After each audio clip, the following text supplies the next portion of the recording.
يا مساء الخير والسعادة، عاملين ايه؟ يا رب تكونوا بخير. انا نورة من قناة شوكة وسكينة. لو اول مرة تشوفوني ما تنسوش تعملوا لايك وتفعلوا الجرس عشان يوصلكوا كل جديد، وما تنسيش لو مشتركة جديدة تبعتيلي عشان ارحب بيكي في الكومنتات. زي ما انتوا عارفين انا اول ما بلاقي الشمس كده طالعة بطلع اي حاجة تتهوى وتتعقم كده ويتقتل فيها اي بكتيريا او اي حاجة، بترجع متعقمة كأنها مغسولة. نزلت لكم بقى كده في جزء من الجنينة كده، يعني حاجة كده بسيطة، بس قلت اوريكم. دي البوتات بتاعة الزرع، انا كنت جايباها بصراحة وكنت طبعا حاطة فيها رمل، بس الورد ده مش طبيعي، الورد ده صناعي. من سنتين كده كنت جايبة ورد طبيعي وكان بيطلع في اوقات معينة واوقات تانية يموت، وكنت لما اسافر او اروح عند والدتي او اي حاجة برجع الاقيه ميت، ويعني حرام، كان صعبان عليا خالص. فسبت الرملة بقى، ما شاء الله البوت ده تقيل جدا ما اقدرش اشيله من مكانه. سبت بقى الرملة فيه كده وجالي فكرة ان انا احط فيه الورد الصناعي. بس هي دي فكرة حبيت اقولها لكم. وبفكر بقى الفترة اللي جاية نفسي بقى في الزرع الطبيعي، اجيب بقى حاجات كده وازرع واخلي بقى الدنيا بس عايزة اجيب حاجات معمرة بصراحة. انا سمعت ان المعمرة هي اللي بتعيش اكتر. دي بقى بوتات برضو انا كنت حاطاها معاكم قبل كده، كنت حاطة فيها ورد بس كان ملون، فانا بقى عايزة اجيب ورد محايد يكون كله اخضر، يكون كله ابيض كده يعني. والقلل بقى كانت على السلالم، ده ديكور برضو. الحاجات المعمرة برضو هي الصبار بقى دوت، في صبار تانية، في انواع من الصبار. فعايزة بقى اجيب الحاجات المعمرة اللي هي بتعيش، حتى لو رحت اي مكان غبت كام يوم مش لازم تتسقي خالص، عادي جدا بتقعد فترة عشان تتسقي. رشيت الزرع بقى كده عشان ناخد ثواب، وطبعا المطره لما بتمطر بتظبط الدنيا وبتخلي الزرع كده كأنه مغسول بصراحة، واحلى كمان من ان انا اسقيه. وعايزه برضه اجيب رشاش الزرع كده، بس ان شاء الله لما ازرع بقى زرع عشان اسقي الصبار واسقي الورد واسقي بقيه الحاجات اللي هجيبها ان شاء الله قريب. ده كورن بقى اللي انتوا عارفينه، اللي فيه كده فنانين بتوع زمان والمطربين بتوع زمان، انا بحبهم بصراحه. جايباهم من فترة كبيرة، من تقريبا درب البرابرة والحتت دي. بصراحة ما تأثروش قوي من الشمس، هي الحتت دي ضلة شوية عشان كده ما تأثروش، لسه عايشين يعني. وده بقى جزء من الجنينة، وعايزة بقى اوريكم بقية الجنينة، بس عايزة اعمل فيها ديكورات وحاجات وكده.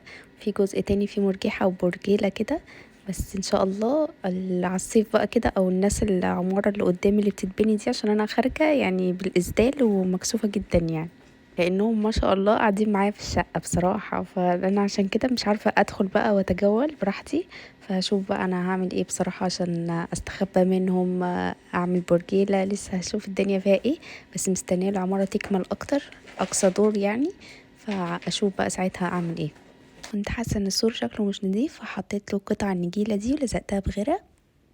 بس انتهزت الفرصة بقى وقلت الشمس طالعة، طلعت المخدات اهوية، وكمان غسلت العلبة بتاعة البصل والثوم اللي بحطها في المطبخ من فوق، ابقى اصورها لكم. جبتها بقى تتنشف كده في الشمس، وطلعت كل المخدات اللي في البيت، قلت بقى فرصة الشمس طالعة قبل ما الدنيا تمطر. وده زلط كده وطوب حجري انا جايباه، قلت بقى اغسله كده من التراب، وبعد كده ايه هظبطه لكم ان شاء الله، في افكار جاية كتير. وانا رايحه جايه كده يعني عدي على البلكونه كده، راح مقلبه المخدات يعني كاني بقلب حاجه في الفرن كده، عشان تتعقم من الجنب التاني ما تتعقمش من جنب واحد.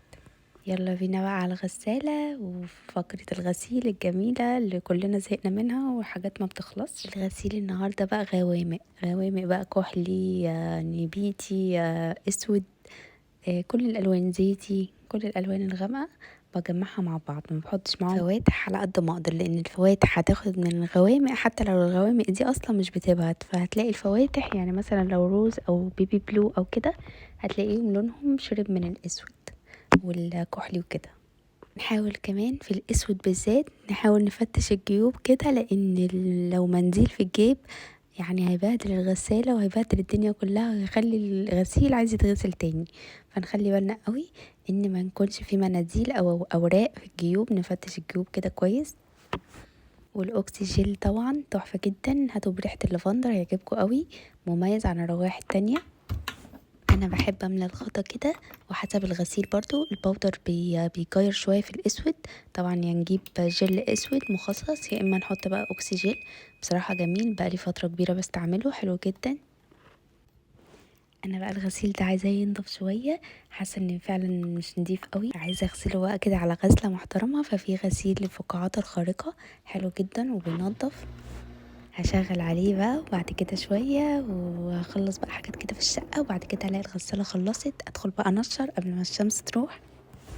لو في بقى حاجة حساسة كده وبتخافي عليها انها تتبهدل في الغسالة، طبعا زي الجواكت البامب والحاجات دي، انا غسلاها على ايدي بشوية شاور جل كده او كلوريكس او اي حاجة، يعني اوكسي مثلا جل، اي حاجة جل كده. خفت طبعا الشمس تغير لون الجلد اللي فيه دوت، فقلبته على ظهره كده، هو اصلا شارب مية من جوه اكتر، فانا غسلته بس سيبته كده ينشف وخلاص. هنا بقى على ما الغسالة تخلص قلت بقى اعمل فطاري كده النهارده، بقى قلت اعمل بقى فطار تغيير كده، زهقت من الجبنه وسندوتش الجبنه والكلام ده، فقلت بقى اعمل شويه بطاطس مهروسه كده واحط اللبن على النار، واجيب بقى معلقتين 3 فول، وزي ما عملت لكم قبل كده ال35 فكره والحاجات الفيديوهات اللي كنت عامله لكم قديمه يعني. هنا اللبن ما ينفعش خالص امسحه بفوطه المطبخ، لازم امسحه بمنديل بس عشان الفوطه ما يبقاش ريحتها مش حلوه. بس هنا شويه، والبطاطس انا بحب بصراحه اسلقها كده اسرع واسهل.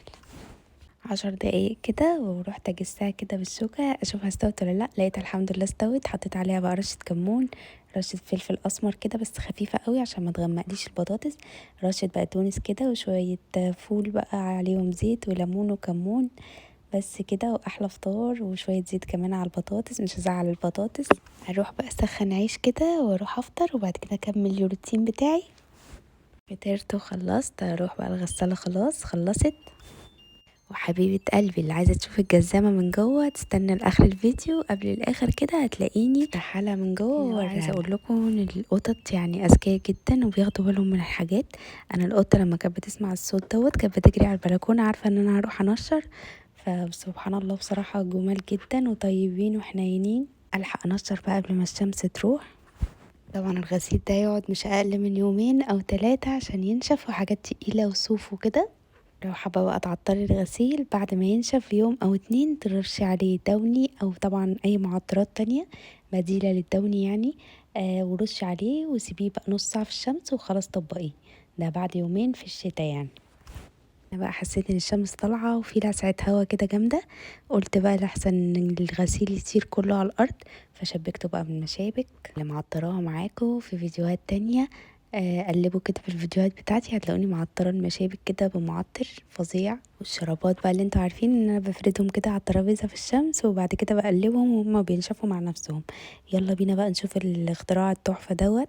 ده بقى طبعا كلنا بنعاني من الهاموش اللي بيطير والناموس وكده، بس هي الهاموش بصراحه اكتر اللي بيجي من الموز وبيجي من الفواكه وبيجي من اي حاجه في المطبخ. تعالوا بقى اوريكم هنقضي على الهاموشه دي ازاي. هنغرقهم كلهم بقى في الكوباية او الازازة دي. يلا بينا نشوف. انا حطيت معلقتين من السكر، وعليهم معلقة كبيرة من الملح، وعليهم معلقتين من الخل. وتعالوا بقى نشوف المياه الغازية دي، لو موجودة عندك تمام، ما كانش موجود عادي جدا، السكر والمية هيقضوا الغرض. هو كل اصلا الحاجات اللي في ازايز دي سكر ومية وزيادة عنها صودا، وكده كده الصودا هتروح، بس هي تبقى مغرية اكتر للهاموش يعني لو موجودة. مش موجودة خلاص. انا شوية دول كانوا عندي كده، كانوا في التلاجة ومفهومش صودا، الولاد كانوا فاتحينهم من كام يوم فحطيتهم تمام. هنا بقى حطيت معلقتين صابون، اي صابون مواعين عندك، الاتنين معلقه خل اللي قلتلك عليهم. وهنا بقى ليمونه صغيره كده هتقطعيها مكعبات صغيره او نص ليمونه عادي، قطعيها كده مكعبات صغيره وحطيها، هتلاقي بقى الخليط ده كده ادمجيه على قد ما تقدري، بس لازم يتقلب كويس. حطيت بقى مكعبات الليمون وقلب قلب. بعدين تعالوا نشوف هنعمل ايه تاني. هو كده الخليط جاهز معايا، هعبيه بس بقمع ازازه كده. انا هقسم الكميه دي على جزئين او ازازتين او كوبايه وازازه، هجيب ازازه قمع بقى اعبي فيه الكميه. طبعا الليمون ده مش هينزل، هنزله بقى بخله كده من بتاعه الشيش طاووق، عادي جدا هينزل بكل سهوله. روتيني النهارده متنوع جدا، اتفرجوا لاخر الفيديو هتستفادوا كتير. بس كده خلاص جاهز، هسيبهم بقى في ركنين كده، مثلا المطبخ عندي فيه هاموش، هوريكم بقى الهاموش الكام هاموش اللي هتقع فيه. عندك اوضه فيها موش حطي ازازه فيها، يعني قسمي الكميه او حطيها كلها على بعض. عايزه تحطيها في كوبايه مفيش مشكله خالص. يلا بينا بقى نعمل شوربه كده تدفينا في الشتا ده. شوربة بقى ايه؟ شوربة مشروم. المشروم بقى حكاية، انا بعشقه بصراحة، لو عيشتوني عليه كده عايش عليه عادي. وهو فيه قيمة غذائية عالية جدا، يعني نسبة بروتين، يعني حاجة كده للناس النباتيين هيفرحوا بيه قوي. انا بحبه بقى كده، واحط عليه معلقة زبدة عشان اخلي الشوربة غنية شوية. هقلب بقى فيهم كده، واحط عليهم فصين توم، واحط عليهم فصين حبهان، بس كده واقلبهم، بس بعد ما اشوحهم شويه. هو بصوا عامل زي الاسفنج كده، في ناس مش بتغسله بس انا بصراحه بحب اغسله. فعامل زي الاسفنج شرب المكعب الزبده كله. فانا بقى احط عليه شويه زيت كده، عشان المفروض كنت حطيت شويه زيت مع الزبده. بس كده هشوحهم بقى كويس. هو طبعا مش بياخد وقت في السوا خالص، وعملته معاكم قبل كده وقلت لكم انا حطيت هنا من نص مكعب مرق. هنا بقى انا عملته معاكم قبل كده، هنا بقى لو عايزه تفرزيه في الخطوه دي هتسيبيه يبرد وتفرزيه بس. مشروم مع توم مع حبهان، هتنزليه بقى على اللبن، بعد كده تعمليه شوربه. هيبقى شوربه يعني حاجه واو يعني. بس هنا بقى جبت، طبعا عارفين الشوربه بعملها ازاي. في مش في كل الشوربات بصراحه، بس انا بجيب كوبايه لبن واحط فيها معلقه الدقيق وادوبها. بس مش بيتكلكع معايا، مش بيبان خالص ان محطوط دقيق. دي اسهل طريقه ان احنا ندوب اللبن في الدقيق بره على البارد. خلاص بقى تشوح كويس كده، نزلت عليه بكوبايه اللبن ومعلقه الدقيق. يعني هتدوقوها طعمها خطير، مش محتاجه غير شويه ملح بسيط جدا، وكمان رشه فلفل اسمر. طبعا لو عايزين تحطوا شوربه تمام قوي، يعني كوبايه شوربه كوبايه لبن براحتكم، يعني اعملوا ميكسات. وطبعا لو في قشطه هتبقى خطيره بجد. وطبعا لو في كريمه لباني هتبقى تحفه برضو.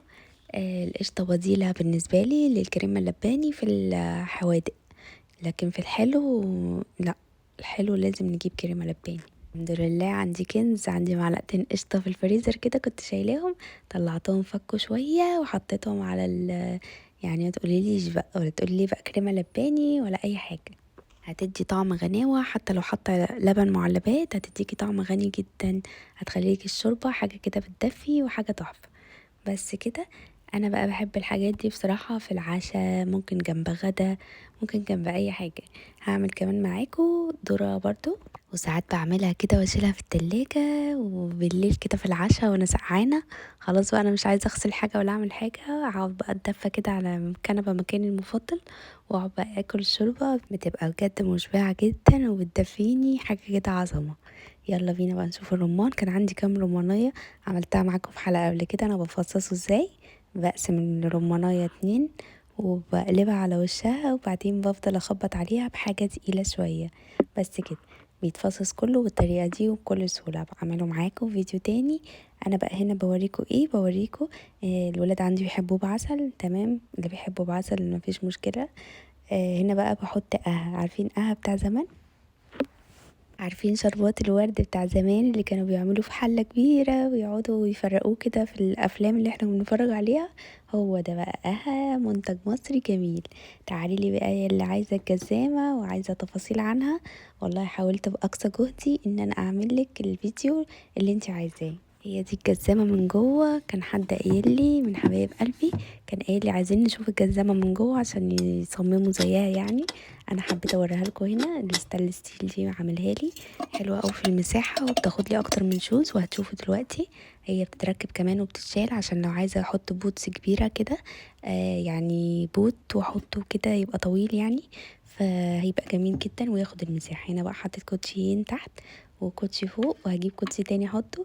وبص المساحه دي ممكن تاخد كوتشي رابع عادي جدا، يعني ممكن الوحدة لوحديها المكعب الواحد ياخد حوالي 6 من الكوتشيهات. انا مختاره الاكسسوارز بتاعها اللي هو المقابض اللي بره دي، كان عاجبني شكلها قوي على شكل زرار كده اسود. برضو اخترتها في الكافي كورنر، ان الكافي كورنر معموله عند حد تاني. الاوكر دي او المقابض دي موجوده في اماكن كتير. طبعا التابلو ده محبب لقلبي جدا، بحبه قوي. اجرب لكم برضو على الرخامة بديل الرخام، ده مش رخام ده بديل رخام.